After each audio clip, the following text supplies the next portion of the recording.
নতুন প্রবাসীদের জন্য আরবি ভাষা। যারা আরব দেশে আছেন, আজকে ভিডিওটি তাদের জন্য। খুব সহজে আরবি ভাষা শিখুন। চ্যানেলটি সাবস্ক্রাইব করুন। আনা আলাম, আনা আলাম এর অর্থ আমার ব্যথা। আনা আলাম এর অর্থ আমার ব্যথা। এখানে আলাম এর অর্থ ব্যথা। আনা এর অর্থ আমার। আনা এর অর্থ আমার। আনা ওয়াজা এর অর্থ আমার বেদনা। আনা ওয়াজা এর অর্থ আমার বেদনা। এখানে আনা এর অর্থ আমার। ওয়াজা এর অর্থ বেদনা। ওয়াজা এর অর্থ বেদনা। আনাফুতা এর অর্থ আমার লুঙ্গি। আনাফুতা এর অর্থ আমার লুঙ্গি।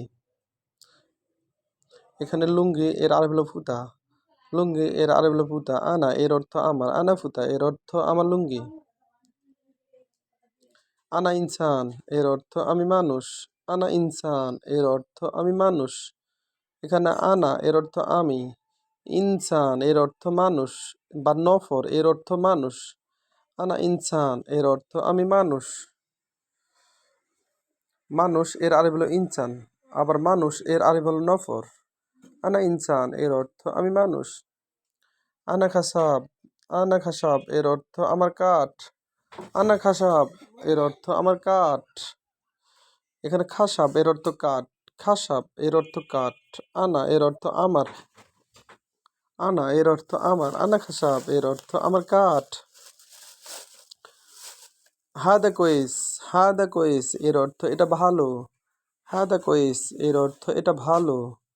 হাদা কোয়েস এর অর্থ এটা ভালো। হাদা এর অর্থ এইটা। হাদা এর অর্থ এইটা। ভালো এর আরবি হলো কয়েস। ভালো এর আরবি হলো কয়েস।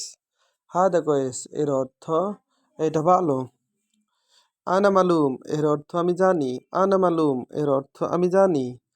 আনা মালুম এর অর্থ আমি জানি। আমি জানি এর আরবি হলো আনা মালুম। আনা মালুম এর অর্থ আমি জানি। এখানে মালুম এর অর্থ জানি বা মালুম এর অর্থ পারি। আনা মালুম এর অর্থ আমি জানি। আবার একটু ভিডিওটি মনোযোগ সহকারে শুনুন। আনা আলাম এর অর্থ আমার ব্যথা। আনা আলাম এর অর্থ আমার ব্যথা। আনা ওয়াজা এর অর্থ আমার বেদনা। আনা ওয়াজা এর অর্থ আমার বেদনা। আনা ফুতা এর অর্থ আমার লুঙ্গি। আনা ফুতা এর অর্থ আমার লুঙ্গি। আনা ইনসান এর অর্থ আমি মানুষ। আনা ইনসান এর অর্থ আমি মানুষ।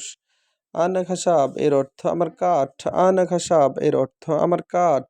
আনা খাসাব এর অর্থ আমার কাঠ।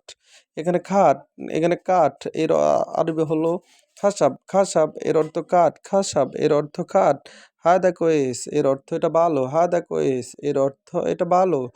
আদা কোয়েস, কোয়েস এর অর্থ ভালো। আনা মালুম এর অর্থ আমি জানি। আনা মালুম এর অর্থ আমি জানি। ভিডিওটি ভালো লাগলে অবশ্যই সাবস্ক্রাইব করুন।